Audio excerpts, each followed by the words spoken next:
Lend me your ear. I got something you need to hear. Turn the volume up so it's loud and clear. A podcast where we talk about politics and culture, unscrupulous, no limits. Like a 504 soldier, we're not pretenders, ain't no agendas. Our only plan is to keep it 100 and do it for the fam. Yeah. What up, what up, what up? What's going on? I'm 6 Mil, keeping it true. It's your boy KG.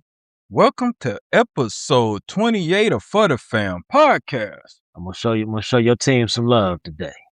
We're gonna do the Kyle Hendricks episode, the professor. Hey, we could use the professor right about now. Pitching is still terrible. Oh man, don't tell me. Man, don't I know it over there on the south side. Jeez, oh Pete. So what's been good, bro? Oh man, not much. Was sick last weekend, so not sick, just worn out. So apologize for that, but this week was a lot better. Yeah. I mean, what he means by that is we didn't record last week. So if you guys were looking for an episode, sorry, we didn't record because my brother wasn't feeling well. But we back. We good. We about to get it. Mm-hmm. So what we getting into today, bro? And today we're going to talk about the Negro Leagues. The Negro Leagues. Yes, sir. It's very apropos given that baseball season just started. Yes, sir. All right, let's get it. So I want to start with some recent news. Okay. You know the Indianapolis Clowns are back. Yep. No, I didn't know that, but okay. In the Banana League, that with the Savannah Bananas, all the teams they got. Okay. So they revived it. Guess who they just signed the other day? Monet Davis. Is that right? Yep. That's what's up. She is now officially an Indianapolis Clown. But they did that back in the day also, though, right? Didn't they sign a woman, like actually two women? Yeah, they were like revolutionary in they that. were way ahead of their time with signing women. Yep, and we'll get more into that as we go on. We'll name those ladies by name. But yeah, they've always been ahead of the curve as far as signing women to play with the men and everything. So yeah, kudos to them. Mm-hmm. All right, bro. Well, where you want to start with this? So first, I want to start, for those who don't know, we want to go over some of the teams, the heavyweights, and then some of the, there's a couple of teams that most people hear the name and just know, oh yeah, that's from the Negro League. And then what we'll do is we'll go over just some of the notable franchises. We won't spend too much time on each one. So you had the most famous franchises: Kansas City Monarchs. Yep. Satchel Paige, Jackie Robinson. Yep. Played for that team. The Homestead Grays. Josh Gibson and Buck Leonard was on that team. The Crawfords, Pittsburgh, with Oscar Charleston and Cool Papa Bell. Mm-hmm. The Chicago American Giants, which was the initial squad founded by Rube Foster. So they were the Negro National League, basically. The Birmingham Black Barons, where Willie Mays got his start. The Newark Eagles, and that was owned by Effa Manley, where they had, we'll go into their famous $1 million infield. The Indianapolis Clowns, which they were listed as the masters of entertainment. And we'll get to that. Yeah. And they were actually the very last team to fold. Correct. The original Negro League. Correct. And that's where Hank Aaron got his start. Correct. The original Indianapolis squad, the ABCs from the 1920s, and then some of the other ones, the Baltimore Elite Giants, the St. Louis Stars, Detroit Stars, the New York Cubans, the Philadelphia Stars, who won the championship in 1934, Hilldale Club, the Memphis Red Sox, Cleveland Buckeyes, the New York Black Yankees, and my favorite, the Atlanta Black Crackers. So, man, I saw that, I bust out. Yeah. That's a very, very, very inventive name. I wanna go in a different direction with this. Not a different direction than you've laid out, but just a different topic or point that I want to hit on. Why was there a Negro Leagues?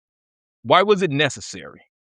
Well, in the late 1800s, because see, most people don't realize black folks played professional baseball.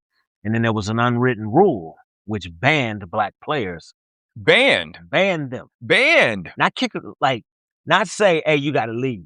It was, hey, get the hell out of here. You're no longer wanted here. For all of the structural racism don't exist people. Correct. The only reason there was a Negro Leagues is because they weren't allowed to play with the white players. Yeah. Yeah.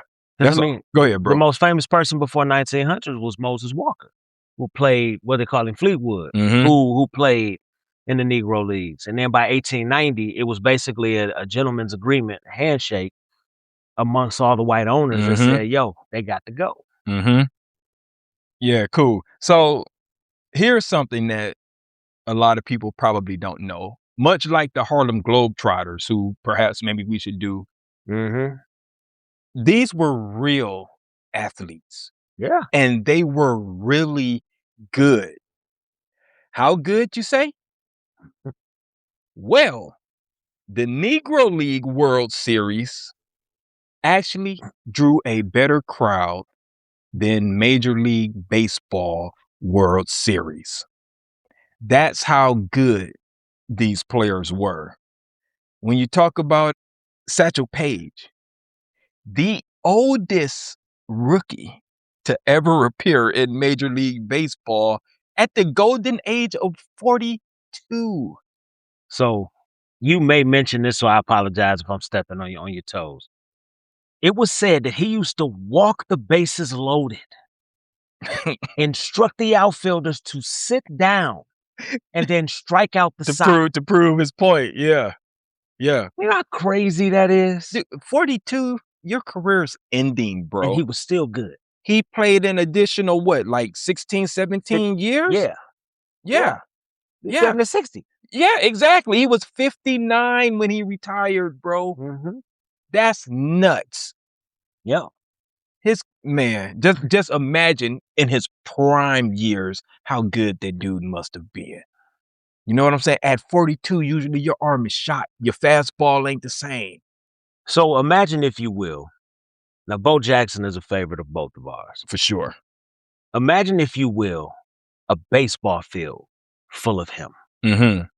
That's what a lot of these Negro League players were. They weren't out there working out, bench pressing. They were just natural, top-tier natural athletes. Like when you think of Bo Jackson, and it don't matter who you talk to, black, white, young, old, they all say, we never saw him working out. Right. Which is crazy.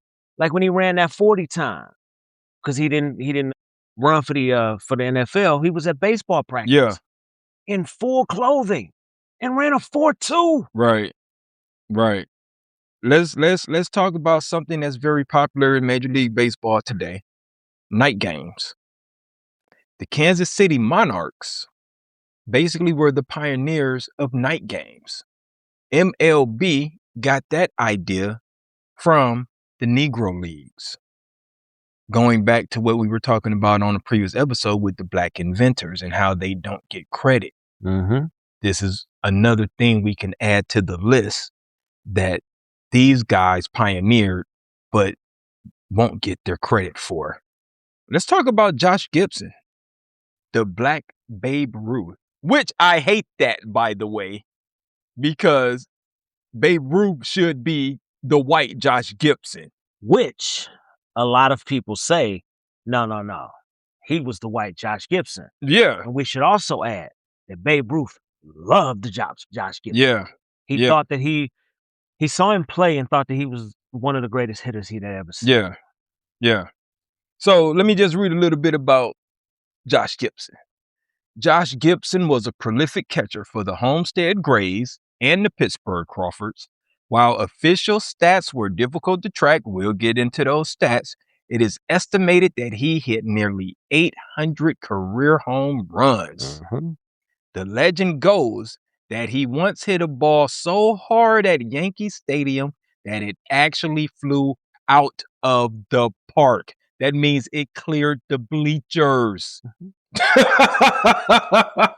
Now, for those who are real diehard baseball fans, think about Aaron Boone's home run to send the Yankees to the World Series and how high that ball went to the third or fourth deck. He hit it further than that Right. And that's one of my favorite MLB highlights ever. Yeah. Was him hitting that home run. Well, there's the urban legend that Barry Bonds taking BP at Wrigley Field actually broke one of the windows across the street. Yeah. Which I can see. Yeah. Yeah. Was on what? Waverly? Yeah. Waverly Avenue? Yeah. That is nuts to hit a ball that freaking hard, bro. So you mentioned the Black Babe Ruth. Mm-hmm. There's a pattern. Buck Leonard, the Black Lou Gehrig. Mm. No, I'm just Buck Leonard, bro. Right. I'm not the Black Lou Right. Gehrig. Yeah. I had something else. Go ahead. No. I was just gonna piggyback on that, just to say that it's crazy how the comparisons when it comes to baseball, the comparisons are always he's the black version of this, that, and the other, and it's just like, no, actually these guys were probably better. They just didn't get their chance to shine. And those guys in the majors, they acknowledged how great the Negro League players were. And this is why we probably should do an episode on the Harlem Globetrotters, but like the Minneapolis Lakers, who were the gold standard for the NBA back in the day, they wanted to play the Harlem Globetrotters. They didn't publicize those games. They played in closed gyms. That was the real championship. The Minneapolis Lakers versus the Harlem Globetrotters, and the Harlem Globetrotters would win some of those games. So that's what they really missed their opportunity. They should have took the World Series champion of MLB back then and had them play against the Negro League and see who would have came out on top. They missed an opportunity for that. They missed an opportunity to get embarrassed. Well, I mean, but imagine the crowd draw, right? Oh, and how much money they potentially would have made off of that. They would have sold out. They would have had to play that in Astrodome. Of course, I know this is long. Sure. They'd have had to play that shit in Astrodome. Without a doubt. Without a doubt, bro. I mean, just based on the racial superiority complex alone, it would have been huge. So they totally missed an opportunity on that. So one of the things that the Negro Leagues, one of the things that just black athletes in general in baseball had to do after the gentleman's agreement is they had to travel. And they called it barnstorming, the barnstorming era, where they would travel around and just play anybody, white, black, professional, amateur, it didn't matter. And they would sometimes play 2 to 3 games a day just to survive. Which is why Ernie Banks had that legendary saying, "Let's play 2." That's where that originates. Yeah. Let's talk about the style of play. The high-speed play style. The Negro Leagues utilized a small ball style of play that focused on speed and aggression. Players like Cool Papa Bell that you just mentioned were so fast that it was joked that he could turn off the lights, which Ali stole. Oh, yeah. He could turn off the lights and be in the bed before the room got dark. which is just wild. Wild to even imagine, right? Yeah. So the style basically put an emphasis on hit and run, stolen bases, like I was just saying, utilizing their speed and agility as opposed to just trying to do the long ball. So one of the things with him too is there were famous stories of him scoring from first base on sacrifice bunts. Crazy. Sacrifice bunts. And I mean, what's old boy De La Cruz for Cincinnati? Yeah, that dude fast. Yeah, like when he what did he steal 3 bases consecutively a couple years ago? And we were all like, oh my God. Imagine that. Imagine not just De La Cruz, but all of those guys being able to do that. Yep. Yeah. And the Negro Leagues were famous for, now we think of, we watch baseball and we go, oh, this is a hit and run situation. Every situation was a hit and run, correct. Because it's like, all right, well, it's 2 outs. You got a man on second. You down by 1. Hit and run, let's go. Them, No outs, first base. They got a lead. No, I'm going. Right. I'm running. Did you find your black comparisons that you wanted to get back to? No. Okay. Let's just move past Shoot, it. I got so many seconds. All right. Where you want to go next, bro? So, defense. Mm-hmm. So, most infielders in the Negro Leagues barely used their gloves. Everything was a barehanded That's snatch crazy. up off the ground. Which is hard to do. Takes a lot of focus and skill, and it still hurts. The shadow ball origins made famous by the Clowns. Mm-hmm. They used the routines that just made it blend into regular baseball. Mm-hmm. So it looked impossible. Mm-hmm. Well, I mean, sorry. It was impossible. Right. But they made it look so correct. effortless. Correct. So going back to what you said a minute ago, they missed a huge opportunity to put these people together. But again, the times, I understood why they didn't. Right. If you'd have threw Josh Gibson on the field with Babe Ruth and Josh Gibson hit 5 home runs against the best pitcher in Major League Baseball. Probably a riot. Oh, game's over. Remember when in the South, when Jackie Robinson, when the sheriff, I know some of it was Hollywood. We'll get to that. But things like that happen. Mm-hmm. Nah, you gotta get this boy off this field. Mm-hmm. He don't deserve to be out here playing with these boys. Correct. Let's talk about the All-Star game, the East-West All-Star game. Established in 1933, and it was actually more popular than the World Series. Held annually at Old Comiskey Park, it frequently drew more than 50,000 fans, becoming the centerpiece of African-American sports events. I mean, just again, give these guys their recognition. They were instrumental. I'm gonna piggyback on that because it wasn't until, let me get down in my notes. I'm sorry, y'all. It wasn't until recent, December 2020, that Major League Baseball officially absorbed the statistics from the Negro Leagues. That's 6 years ago, bro. Yeah. So all of that time, these dudes were kept out of the record books. You know how many of these dudes should probably be in where's the Baseball Hall of Fame? I was about to say Canton, Cooperstown. Thank you. I was about to say Canton, but that's football. Football, yeah, Cooperstown. How many of these dudes are not in Cooperstown that should be? A long time ago. A long time ago, bro. Only because of the color of their skin. I'm sorry to harp on this race thing, y'all, but it was the only reason why these guys were not given their flowers. So the one thing that made me happy when they integrated the statistics, it wasn't the Babe Ruth thing, because historically Babe Ruth would be in the hood. Right. In a lot of these places that they went to. It was Josh Gibson passing Ty Cobb and everything. The hits guy. The slugging, the single season, all the all-time averages. So I want to piggyback off the East-West game. So it was basically I saw on the internet, the Met Gala of Black America. Everybody put on all their fancy, which, by the way, if you go back and even watch any MLB footage from back in those days, everybody got on fedoras, everybody got on suits. Yeah, for sure. It was an event. It was an event. So in 1934, in one of the East-West games, Satchel Paige was in the East. They won 1-0 in what they consider one of the greatest pitching duels in All-Star history. And it wasn't even close. Like, he just dominated. And it was a 1-0 score. So they had a game in, let me see, 1939 was at Yankee Stadium. There were 8 Hall of Famers on the field. 8. Or managing.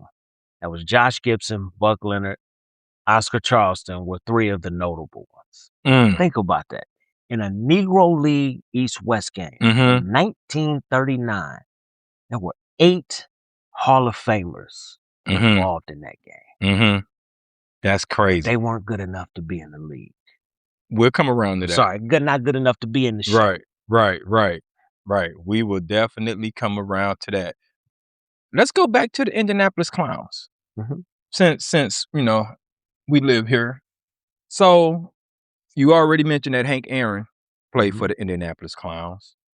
You are excuse me, you already mentioned that they had a woman join the team. But it was their how do I want to put this? Their they would basically clown around before the games. Like I said, they were compared to the Harlem Mhm. Globetrotters as far as their clowning around, but they would do these skits where they wouldn't even have a ball, Oh, yeah. but they were so good that it It looked fooled real. Yeah. fans Yeah. into thinking that there was actually a ball Yeah. being thrown. That's how good they were. Their movements, their actions, everything was mimicked down to a science. And that was one of the big draws for the Indianapolis Clowns, also the name the Clowns, basically, because they clowned around a lot. But yeah, the fact that they would put on these like comedic routines before the game started, and actually like even during in between innings, I guess Mhm. I'm trying to say, they would put on these comedic skits, which was a big draw for the Clowns, which is also probably the reason why they lasted longer than the other teams, because it was entertainment and not just sports. So for those who don't know, the Savannah Bananas are literally the direct descendant of the Indianapolis Clowns. The guy who started the Savannah Bananas said the whole origin of the Savannah Bananas is the Clowns. Mm, He said, make no mistakes about it. I started this team as the Indianapolis Clowns with a different name. So mm, if you've gone to see the Savannah Bananas, that's who the Indianapolis Clowns were. And mm-hmm, now, since they're back, going to be going forward. mm-hmm. I want to give the ladies their flowers. Mhm. So the ladies who actually played for the Indianapolis Clowns, let me see here. Then this was in the 1950s, y'all. Mhm. All right. So Tony Stone played second base, the first woman to ever play a regular season game. Who she replaced though at second base? Oh, Hank Aaron. was it Hank Aaron that she replaced? Okay, very That good. crazy? Very, very good. She was later joined by pitcher Mamie Johnson. Imagine that, a woman out there throwing hard enough to strike out men. Not to be confused with Bumper Johnson's wife. No, no, not at all. She went 33-8 in her career with the Clowns. Fantastic. Fan-freaking-tastic. And then there was also the infielder, Connie Morgan. So we just wanted to take that time. Who replaced Tony Stone Right, after right, she replaced Hank right, Aaron. right. Excuse me, to shout out the ladies. Yeah, they were also holding their own. They weren't just out there as a gimmick. They could actually play. Anything you want to add to that, bro? I got one more thing. So let's go to pop culture. Okay. The movie, the Bingo Long Traveling All Yeah, Stars and yeah, Motor yeah, Kings with yeah, James Earl Jones and Richard Pryor. yeah, yeah, yeah. Billy D. Williams. Yeah, Yeah, all those guys. that movie is based on the Clowns. Oh, really? Yes, sir. I did not know that, bro. Yeah. That's It's not interesting. loosely based. It is them. Yes, sir. Now I got to go rewatch I that. saw that like when I was looking up some stuff and I Mm-hmm. saw Richard Pryor's name and I Mm-hmm. go, Richard Pryor? No, the movie's actually good. I Yeah. just haven't seen it in a long time. So I started reading. I go, oh, that movie was about the Clowns. I didn't know that. Yep. Okay. All right. Yep. Cool. Cool. Cool. Anything else, or you wanna On the Clowns? on the Clowns? Because I do have more historical stuff. So, nah, not really, because I mean, I think if anybody, especially nowadays, I mean, you have to be under a rock to not know who the Savannah Bananas are. Mm-hmm. So, if you watch them, which I actually enjoy, like I enjoy watching them. If I see them on TV, I'll take a look at it. But that's pretty much who the Clowns were. Then of Okay. course we mentioned Monet Davis at the beginning. Yep. Yep. Yep. You good on that? Yep, yep. All right. So this is why we can't get past the racism, or at least why I can't get past the racism. So Jackie Robinson made his debut in 1947. It's long been rumored that Jackie Robinson wasn't the best player from the Negro Leagues. He just fit quote unquote, fit the bill. And he knew he wasn't the best. Right. So in the first 3 years of the integration, only a tiny fraction of talent was signed. 7 Black players joined MLB teams in the 2 years following Jackie Robinson. All that talent going to waste. Why? Because they had a black player quota. Again, the systemic racism, y'all. When people say it doesn't exist, it's just like, what planet do you live on? So you've heard me mention, and when I say you, I mean people listening. You've heard me mention the white savior in movies before. So let's talk about Branch Rickey. Branch Rickey is regarded in a lot of spaces as a pioneer. I think his exact quote about the Negro Leagues was, it was a racket. Mm. It was a racket. So like in the movie, it's like, oh man, I'm achieving this great thing by signing Jackie Robinson. He looked at the Negro Leagues as a racket. And the reason I bring that up is because they basically raided the Negro Leagues. It wasn't a merger. It wasn't a back and forth. How? Elaborate. So, because I can give you about 12. Well. This is how they basically made them go under as far as like financial. Well, yeah. So what they would do, because they had more money, they would wait until Negro Leagues contracts expired and then just offer more money. And that's how they kept siphoning off the talent. And eventually the Negro League wasn't able to compete financially, not athletically, but financially. And that's how they did it, by siphoning off the top talent. Now, they did that to some. Most of it was they just came and took them, offering more money.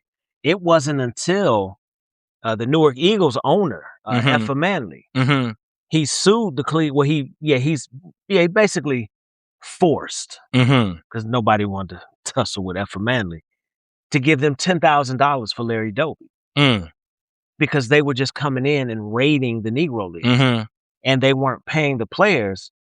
When Branch Rickey famously said, well, why would we pay them? It's just a racket. He didn't look at them as a legitimate league, because most of the financing was done in the Negro Leagues by the numbers racket, because they couldn't find financing anywhere else. So they had to do what they could to make sure that they were okay. Right. That's interesting, the whole racket part. Because I remember, and you probably remember this also, we're the same age, when they used to say that rap was a fad. Rap music would never last. It's just a fad. It'll go away in a few years. And now it's the #1 genre in the world. So yeah, again, when we talk about the structural racism type stuff, it's real. All right? It's real. Anything else you want to touch on as far as Negro Leagues, bro? Just one more thing that they would do as well. So they would drain the talent, only take the players, and leave behind the managers. And I don't want to say the quote because I cannot find it. I've been kind of scrolling through, but there was someone that said that laughed off a reporter's question about black people managing a baseball team, and they laughed it off and walked away from the reporter. Basically saying that they weren't intelligent enough. How dare you even ask that question? The black quarterback trope, basically. Which we lived through. Correct. Yeah. So in order, before they started being pilfered by MLB, they made their money by playing international. They would often play games in Mexico, Cuba, Dominican Republic, Puerto Rico, and that allowed players to play where they were treated like superstars, and they can garner more money, and that kept the money flowing throughout the winter seasons, basically. So yeah, America again behind the 8 ball. Like many players do, they go internationally, or they go international when they want to blow up, not to Europe, but to go south, where we are treated as equals. And like we were saying, a couple episodes ago, look how many of these players from these regions, Mexico, Cuba, Dominican Republic, Venezuela, how many of those guys are in Major League Baseball today? Yep. Probably inspired by the players from the Negro Leagues. And I mean, let's just keep it 100. Might be some of their great granddaddies or granddaddies. Right. I'm just saying. Grew up watching it. Right. So I hate to keep going back to him, but I love tearing down these saviors. So another thing that Branch Rickey did in 1945, he created a supposedly all-black baseball league called the United States League, and it was just a front. And what it was is it was a way for them to send white scouts to the games obviously to scout the players and then pilfer them from the teams. And then it folded when they pilfered all the black talent that they wanted to pilfer. Yeah. And the reason he did it is so he wouldn't tip off other white owners. So he would be the only person trying to stack the deck. Wow. Well, I guess it's not unbelievable, but yeah. History, right? History that gets swept under the rug in a lot of cases. And once the truth comes out, you just realize some of these guys that we worship probably does not deserve it. And it's one of those things where history is history. You don't have to like it. It doesn't change the fact that it happened. It doesn't change the fact that it actually happened. Yep. I still like 42. Yep. I still watch it. Yep. Like if I'm scrolling through, or if it's, oh man, 42, I ain't seen that in a couple years, I watch it. I'm not gonna stop watching it because Branch Rickey wasn't this great guy like everybody said he was. I'm gonna save my comments for 42 when we get to our 5 on the Black Hand Side movie review.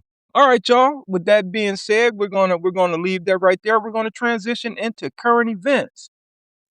It's been rough, bro. This news cycle is incredible. So much is happening so quickly. We can't keep up. We really so there are things that I'm about to mention that I feel like are old news. They just happened 2 weeks ago. Well, I mean, 2 weeks is Donald Trump's.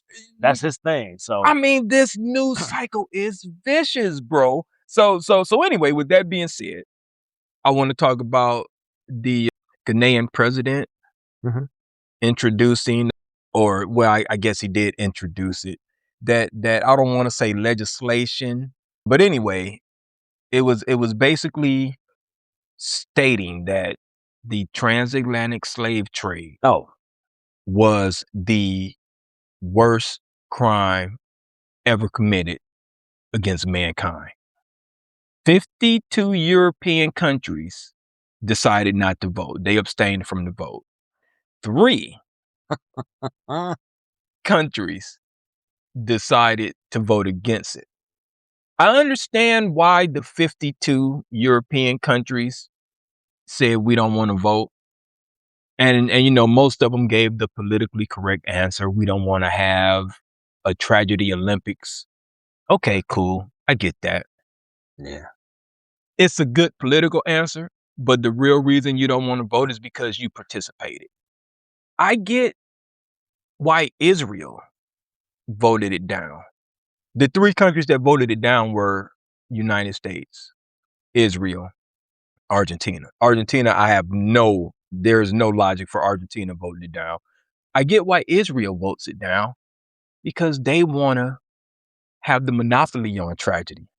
So I get them saying, no, I can't vote for that, because where did that put us? Then we can't be the world's victims anymore. For the United States. Really? Really? United States? But you know why? You know why? Because if they say yes, then they gotta, next comes this reparation legislation. I think somebody in the administration or somebody close to Trump said, well, it wasn't illegal at the time. Poor excuse. What? Poor excuse. It wasn't illegal at the time. Yeah. You know what used to be legal? Cocaine during surgeries. That was anesthesia. Correct. When you mention that to people now, they look at you and go, no, that's wild. I can't believe anybody ever did that. But when you mention slavery in the same way, Yeah, man, but that was so long ago. Yeah. Look, the bill is coming due. You won't be able to run from it for long. It's coming due. At some point, I just say you don't have to shit or get off the pot. It's time to pay. It's just that simple. You can't run from this. You've been running from it forever. It's time to pay up. But that's why, in my opinion at least, why those two, that's why United States and Israel voted against it again. Argentina, I have no idea why Argentina would vote against it. I'm just like, you don't even have a dog in this fight, do you? Argentina probably called and was like, what y'all doing? Yeah. That's what we're doing? All right, cool. Exactly. Yeah. Just going along to get along. I wanted to touch on that real quick, and I want to touch on the Artemis landing, the Artemis slingshot, and the Artemis landing. I have to admit, bro, it was cool as hell. I watched the blast off. I watched the landing yesterday, and I'm just like, man, this is really, really cool. Doesn't mean I changed my position. I still feel like it's a waste of money, but it was cool to see. It was cool to watch. I just still feel like those billions of dollars could have been used to at least address homelessness and hunger issues. Those are my current events, bro. So I want to talk about something going on right now, or I don't know, maybe they sleep now, or maybe they're up doing whatever these people do in negotiations. I want to talk about JCPOA. Yep. Yep. So for those who don't know, it's the Joint Comprehensive Plan of Action.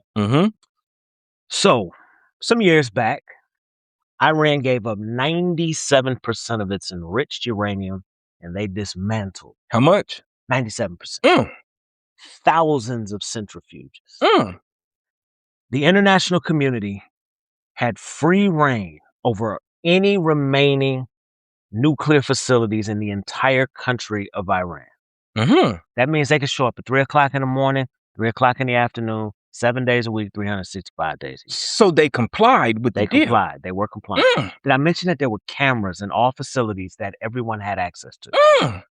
Let me say that again. There were cameras in the facility that countries like the UK, France, Germany, Russia, and China.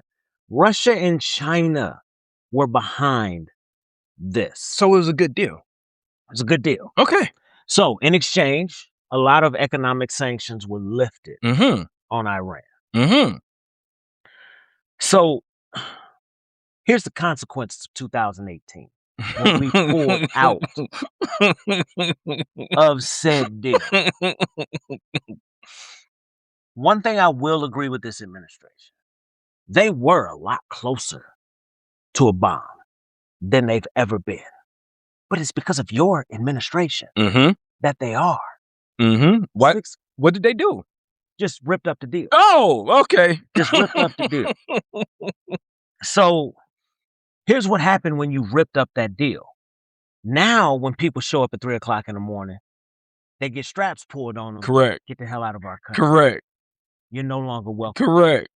Now, Iran has free reign. Now they're pissed. Yep. So you know what we're going to do? Whatever the hell we want to do. We're going to give more money to Hamas, to Hezbollah, to the Houthis. That's what we're going to do with our money.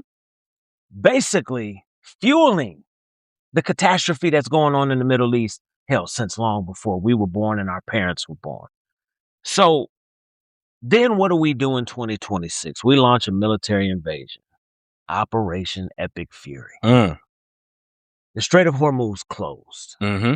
Drone ships, naval mines. Then we hear our president, the president of the United States, not our president. Correct. He says, well, they're going to open the strait. We don't use the strait, but other countries are going to step in. 20% of all oil used in this world flow through there, just consistently, right? We're going to open it up. It was open 4 weeks ago. Correct. That is correct. How do you go from hundreds of ships a day to less than 10 a day? And it's being said, not loud, not out, that Iran is charging $1 million a vessel. A toll. Yeah. A toll. A toll. And now it's being said that in this negotiation, they're requesting cryptocurrency. Untraceable. Bro. So basically, this whole thing is a self-inflicted wound, is what you're saying. Correct. So here's where the issue lies. Going forward, if you're Iran, now keep in mind, people listening, we're not sitting here advocating for Iran. No. Why would I trust you? Correct. Why the hell would I make a deal with you? Right. When the next president could just come in and rip it up? Correct. Get the hell out of my country. They have no incentive. I have no incentive. Yeah. Unless you give me some money to help rebuild the things that you blew up, which is what we are wonderful at that. Oh, for sure. We will blow up an entire civilization. Yeah. Air quotes. An entire civilization and then rebuild it and say sorry unless you're black. Yeah, exactly. No, it was legal, so it don't matter. Right. So if these negotiations fall through in the next, day or so, whatever, that's going on over there, now what? Because now he will paint it as, well, we've achieved our objectives, so we're pulling out. But if it was a Democrat in office and they pull out, because remember when Joe Biden did what he approved, which was pull out of Afghanistan, he was weak. He was pathetic. But they were all talking about we need to end the war. But then when he ended the war, he was criticized for it. I can't believe he did that. We're weak. We're weaker because of it. Yeah. You're the one that told them to pull out. Right. And in exchange, and look, I know I'm going way back, but in exchange for pulling out, didn't he release the leader of the Taliban, who then went straight back to Afghanistan and took it right back over? Yep. That's exactly what happened. But also the part of that, one is that Obama brokered the deal. Correct. So that always pissed him off. The signature on the damn contract is the only thing he hated about our deal. Yep. So that was the main thing that pissed him off, is that Obama brokered the deal. And the lie that they always tell about, we gave them whatever that amount of money was. Oh, yeah, the money we had, It was their money. We didn't give them any money. It was their money that we basically just gave back to them because we had been holding it as a sanction. Yeah, we froze their account as a sanction. Yeah. We lifted the sanction, gave them their money back. Yeah. And they dismantled 97% of their... Which is how a negotiation goes. You give something to get something. It's not a negotiation if you go, I'm getting all the marbles and you're not going to get anything. No one's going to agree to a deal like that. Nope. No one in their right mind would. That's not a negotiation. That's a takeover, a hostile takeover, which, let's just be real, I think that's kind of what he wants, is a hostile takeover, which he let slip. We want the oil. Well, we're going to go in there and take the uranium. Yeah. No, you're not. You're totally not. So you think we, the military, is just going to go into a country with 93 million people and just take it over? That's the other funny part to me, is like, you started a fight and then you're pissed because they're fighting back? That's weird to me. But you know what, though? Even people that you and I respect and listen to on some of these news programs, when they were interviewing the guy from Iran, and they were talking about attacking military bases, and that dude was like, we're defending ourselves. Right. Yeah, but you're attacking military base. What? You started the fight, fool. We were over here just minding our own business. They always say death to America. So what? That's like the weakest talking point that I've heard. They've been saying death to America for 50 years. They're saying it, but they're not doing anything. Who cares? Right, sit your butt over there. Like, every president has been like shooing Iran away. Like, where goes? That's like me. Man, hey, old boy said he was going to whoop you, man. Old boy been saying he going to whoop you since high school. Going to burn his house down. Exactly. And he ain't done nothing. So what? So what? It makes no sense. And you know what? Let me take that back. Not that they're not doing anything, because they are sponsored. They are terrorists. Sure. Like, imagine me burning down somebody's house because he was doing something to his next door neighbor. Like he threw a rock through his next door neighbor. Got nothing to do with you. Got nothing to do with me. So I'm gonna be like, well, yeah, man, I got your back. I'm gonna go ahead and burn his house down for you. Yeah. Yeah. Got nothing to do with you. Meanwhile, that neighbor's taking over the next neighbor's house. Right. You ain't hear me. Right. Yeah, it's crazy, bro. I mean, when you actually break it down and get into the nuts and bolts of it, the whole thing is absolutely bonkers. But were you finished with that? All right, cool. We're gonna go right into our rant about a random topic, everyone's favorite, my favorite, and I'm just gonna continue on this conversation we've been having about Iran. I was thinking about saving this for a main topic, but I can't. Correct me if I'm wrong on this. We're the only country to ever drop a nuclear weapon on another country, correct? The United States. Let me say that again. The United States is the only country to ever use a nuclear weapon.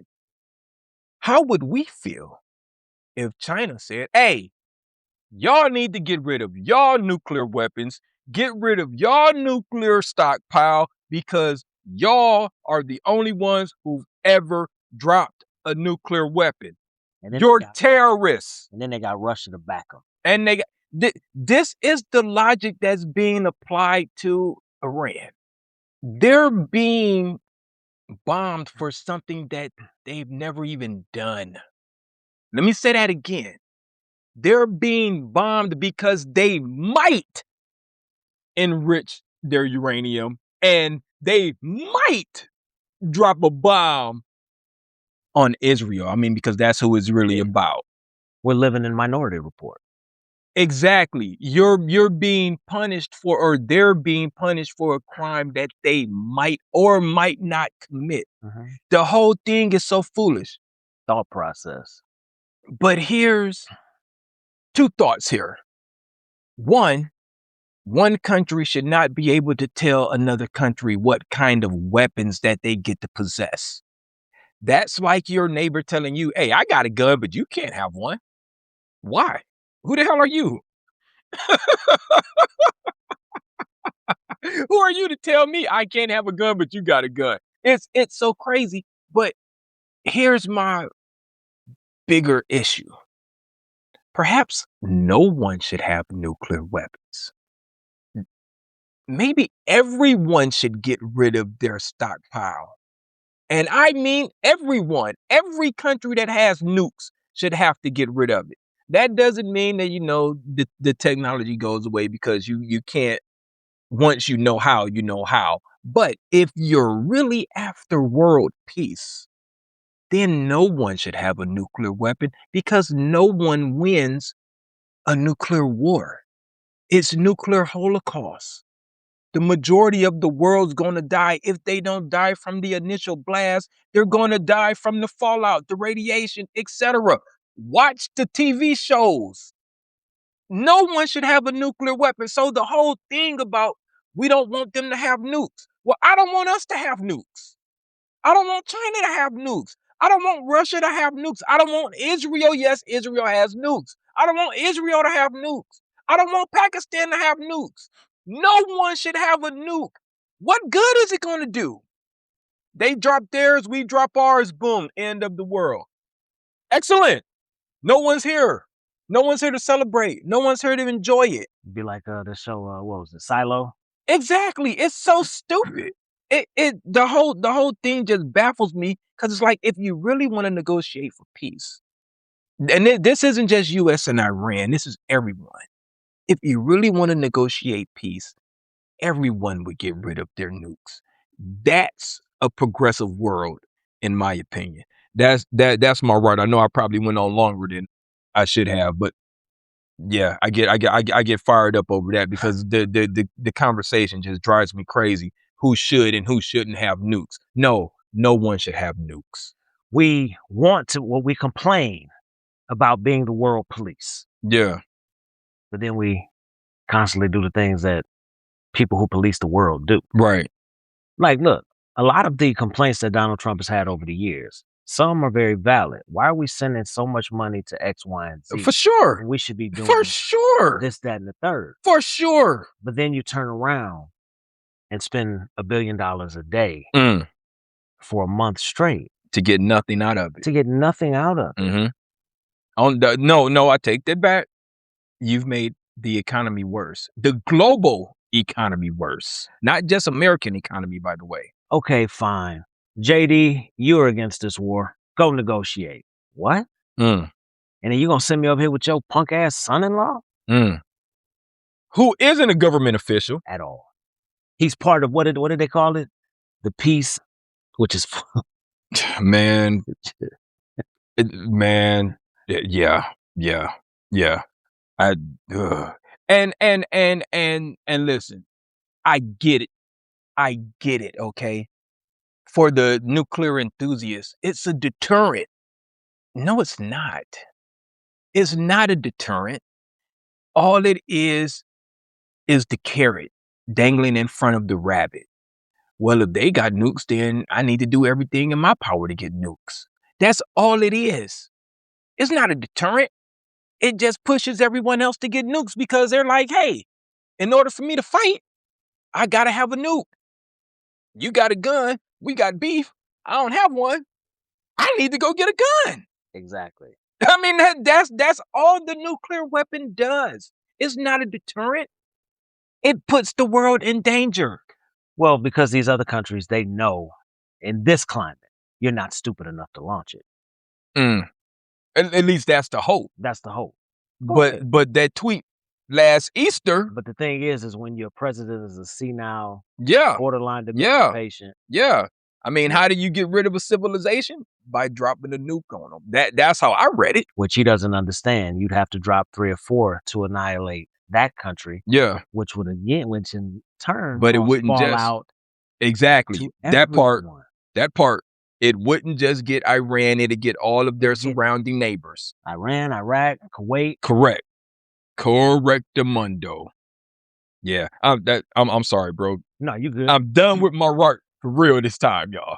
So mine is pretty quick, and it's something that everybody is dealing with as well. So did you know that the average family today is spending $740 more a year than they did last year in groceries? So those prices didn't come down? $740 more. So the tariffs didn't work? Nope. Now, here's where it gets into something that you and I both saw firsthand. Working for a company that shall remain nameless. Nobody want no lawsuit. These corporations jack up the price. And then months after they jack up the price, they shrink the box. For sure. When they think you're not paying attention. For sure. I saw it in a meeting. I heard the logic given by one of the executives. And I remember looking at the dude next to me, and he was like, capitalism, brother. Capitalism. So we're basically paying a premium for air. Without a doubt. For air. Without a doubt. So the soda mini cans, what's that quote? Well, what's that number? They say it's costing over 120% more per ounce in those mini cans, which I've never bought in. No. It's a sip. They're basically. like $8. Cereal boxes are holding fewer servings and they cost 50% more. Which my house, we still eat a lot of cereal. Right. So I see it. And then the nitrogen in the chip bags. Bro. All air in your bag. I'm probably one of the few people that love Fritos. Like, I just love them.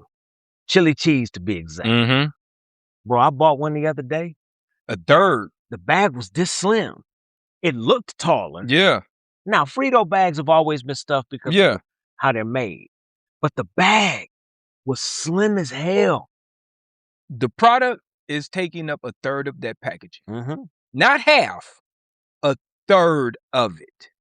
Just keep that in mind. Hey, next time you buy a bag of chips, open it, and before you take one out, just flatten it to see how many chips you actually got in that bag. You'll be surprised. Yep. You will be absolutely shocked by this. Yeah, it's crazy, bro. And it's like you always say, once prices go up, they're not coming down. They're never coming back down. There's no incentive. The only prices that come down that fluctuate are prices that fluctuate, like gas. Okay, well, gas is $3.80 today. damn, it went up to 4. And then 3 days later, it's Correct. $3.40. Correct. A 20-ounce drink was $1.25 15 years ago. Now they're up to $2.69, $2.79. That's not coming down. It's not. Because there's no incentive to bring it down. Why would they? It'd be taking money out of their pockets. Right.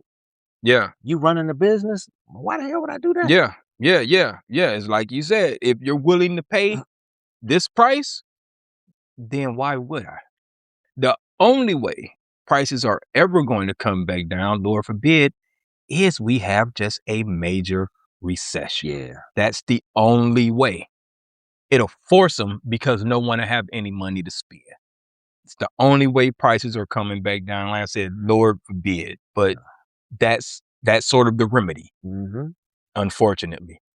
No, you finished with that, bro? Yep, that's all. All right, cool. Let's transition into 5 on the black hand side, our black movie review. And the movie we chose this week is very apropos to the conversation we were having about the Negro Leagues, because the movie is 42 about Jackie Robinson. Go ahead, my brother. Take it away. So 42 came out in April of 2000. Wait, what's today? Today is the 11th. Yeah. It came out April 12th, 2013. Wow. Movie stars Chadwick Boseman. Late, great Chadwick Boseman. Jackie Robinson. Yep. Harrison Ford as Branch Rickey. Yep. Nicole Bahari as Rachel Robinson, which is Jackie Robinson's wife. Andre Holland as Wendell Smith. Yep. Now, for those who don't know, Wendell Smith was a black sports writer who basically traveled and chronicled his entire career. Yep. Which a lot of his feats and everything would have been swept under the rug had that black reporter not been there to document it. Christopher Maloney as Leo DeRocha. Lucas Black as Pee Wee Reese, who was the famous Dodgers shortstop. Alan Tudyk as Ben Chapman. He was the racist manager of the Phillies. Right. John C. McGinley as Red Barber. He was the Dodgers play-by-play announcer. The movie itself had a budget of somewhere between 31 to 40 million, and it made $97.5 million worldwide. 42 earned $27.5 million as opening weekend, which was the highest grossing opening weekend ever for a baseball-themed movie in Hollywood history. Most of that, at least in our opinion, on what we know about Chadwick Boseman, was contributed to him as well. This is the movie that sort of catapulted his career. This is what made people recognize that he could be a box office draw. Black folks paid attention for sure. Yeah. So this was before Black Panther and all of that stuff, guys. So the director was Brian Helgeland. He actually did he was a screenwriter for 2 of the best movies ever made, LA Confidential and Mystic River. Really good movies, by the way. Mystic River is one of those movies, though. One time. That's it. Too hard to watch? No, can't watch it. I hear you. No. You talking about the death of a child and then... Yeah. Really good movie, though. So suspenseful. It was. I watched LA Confidential a couple weeks ago. Yeah. So, little known, Spike Lee was supposed to do 42 back in 1995. Wow. Yep. So it was going to be at Turner Pictures. Take a wild guess who Jackie Robinson was going to be. Wesley Snipes. Nope. Denzel Washington. Yes, sir. My goodness. So it was supposed to be hold on a second. I forget what issues they had. It wasn't related to funding? Creative differences and funding issues was the biggest one. I'm glad you said that. 2004, somebody else stepped in trying. Robert Redford. Interesting. Yeah. So he set up a separate biopic project where he intended to produce and co-star as Branch Rickey. But it was stalled during development. I've always heard that he was a huge baseball fan. Oh yeah, Robert Redford. Yeah. So that totally makes sense. Yeah. So, okay, I guess I'll save that comment for later. This movie was impactful. Probably came out a decade too late. Let me just touch on those creative differences that you were speaking about with Spike Lee. I was going to say it, but I can't. I can imagine what those creative differences would have been as Spike Lee did this movie, because I felt like the same as I feel with Red Tails. I kind of feel like this movie was Disneyed up. And what do I mean by that? Just go watch Richard. That's what we mean by Disneyed up. Yeah. The racism that this man experienced was probably 50 times worse than it was in this movie.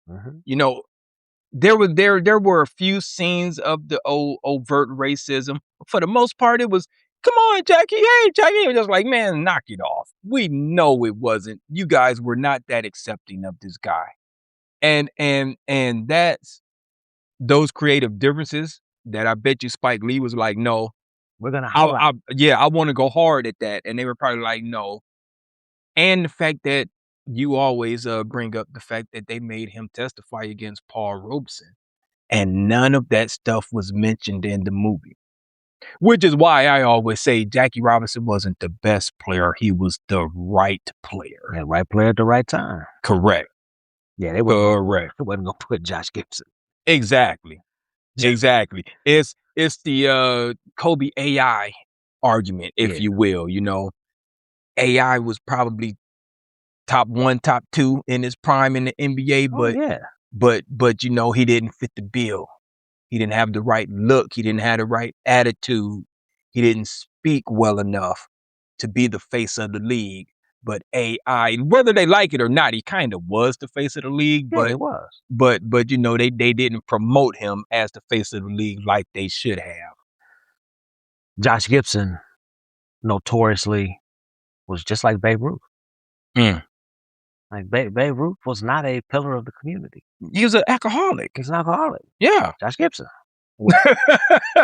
you know, was notorious for, you know, smoking cigars, right? You know, just stuff like that, right?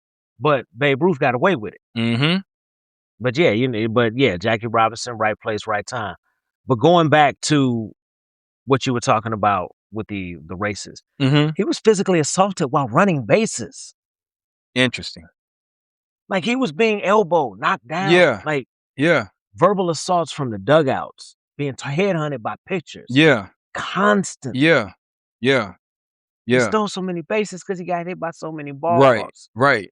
And on top of that, they wouldn't pitch to him either. Yeah, they wouldn't pitch to him. They wouldn't. You know, no, we won't give you a good ball to hit. Which is the same thing they did to Barry Bonds after he hit those 73 home runs. Yeah. The next season, he broke the record for walks because no one would pitch to him. As opposed to Mark McGwire, you know, they just lobbed the ball over. Let me just stop right there. So Dixie Walker, who played for the Dodgers, after Jackie Robinson was accepted on the team, started a petition to be traded because he'd rather be traded than play alongside a black man. Crazy. You know how crazy that has to be? Yeah. Like you play baseball with all these other dudes. Yeah. And bringing a black man in is going to somehow taint. The same thing they say about Jim Brown. Like there were dudes on that line who literally said they were not going to block for him. He didn't need it. Yeah, they weren't going to block for him just because he was black. It's just amazing, bro. Imagine going on the road with your team. Can't stay with them. And I'm gonna use Indianapolis as an example. So for anybody who has ever been here, you live this is a hotel where you live. Now I used to live 8 minutes down the road. I'm staying here as Jackie Robinson. My players are downtown. Correct. Downtown is 15 miles from here? Yeah. Or maybe a little bit closer. But yeah, Jackie, I know it's 2 a.m. Yeah, but you got to go over there. You got to drive out west down these 2-lane dirt roads and find colored only accommodations. Yeah. Nuts. And it was acceptable, bro. That's the crazy part, is it was just accepted as the norm. I do everything y'all do, except I can't eat, sleep, or shit where y'all eat, sleep, and shit. In Sanford, Florida, this is the scene from the movie where the guy came on the field and forced Jackie Robinson off the field. The Dodgers themselves, the whole team, used to get locked out of stadiums so they couldn't play their exhibition game. Yeah. In the South during spring training. Yeah. It's crazy. Great. Are we talking about the film or are we just talking about Jackie Robinson? Because a lot of this stuff we're mentioning was not in the film. Well, so the Sanford part was, but the other stuff was. But no, the travel accommodations, the spring training in the Deep South. Yeah. Which I found interesting too. Yeah, okay, okay, now I got you. I got what you're saying. Yeah, we're talking about Jackie Robinson, not the damn movie. Let's get back to the movie. Right. Right.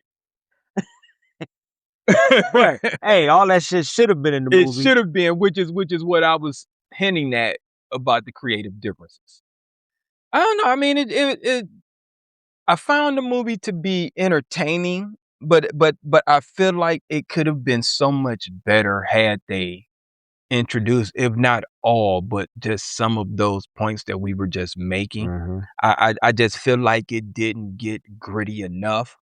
I wanted to see the grit, not just the highlight reel, because that's kind of what I felt like is the movie was just a highlight reel. So I wanted more from the movie, in my opinion. I mean, even like less baseball and just more about his life, I guess, is a movie I would have preferred to see. Yeah, because we know about the baseball. Exactly. Yeah. Exactly. No, to compare it to Ray, right? When I watched Ray, there were a lot of things that I was just like, oh, I had no idea that Ray did this, that, and the other. Well, Ray Charles I mean, I don't want to use the wrong word, but we learned, like, Ray Charles was the man. Like, what you mean Ray Charles was addicted to heroin and got arrested in Indianapolis? All things we never knew, right? And that is what I expect to see from a biopic, not just the highlight reel, the cookie cutter stuff. I want to see the dark, gritty stuff that no one actually knows about. I want to see the conversations that he had. Mm-hmm.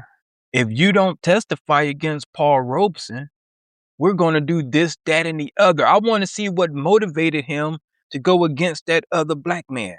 That's the stuff I want to see. And this is why I'm not excited to see Michael. Because I'm like, what are you going to tell me that I don't already know? Are you going to get gritty, grimy? Probably not. Are you going to show his relationship with Tatum O'Neal, Brooke Shields? Right. Are you going to show those things? Right. Or are you just going to do the shit that we already pretty much know? Yeah. So that's kind of how I feel about 42. So one of the scenes from the movie that kind of stands out when he played for Kansas City, and they went to the gas station, he wanted to use the restroom, and when the guy told him you can't use it, and he says, "We'll just take the hose out. We'll just buy our gas elsewhere." Do you think that happened that easy? Right. But you, as you said, you Disney'd that portion of the movie. So you think a racist white gas station owner, oh, here, go ahead, use the bathroom. Because you don't want to spend your 99 cents for gas. Right. Well, at that time in history, 99 cents, no way. Probably more like 30 cents. Right. Man, that white dude would have pulled that thing and been like, fine. Right. Get your butt on down the road then. I hope you run out of gas. Right. Because I'm about to call ahead and tell my boys. And we're going to be waiting on you. We're going to be waiting on you. Even if you don't run out of gas, I'm calling my boys. And we're going to be waiting on you. Yeah. That's exactly how that would have ended up. The Pee Wee Reese scene when they were playing in Cincinnati, and the Pee Wee Reese walked over to him and started talking to him, put his arm around him and all that stuff. Bro, yeah. Come on. But it's also been said Jackie Robinson was very militant. Like, he didn't accept a lot of this stuff. What did you just finish saying earlier in this podcast, though? The white savior. Always got to be one in there. Always got to be one, bro. Let me put my arm around. Yeah. I'm going to be the one that says it's okay. Really? Get your ass.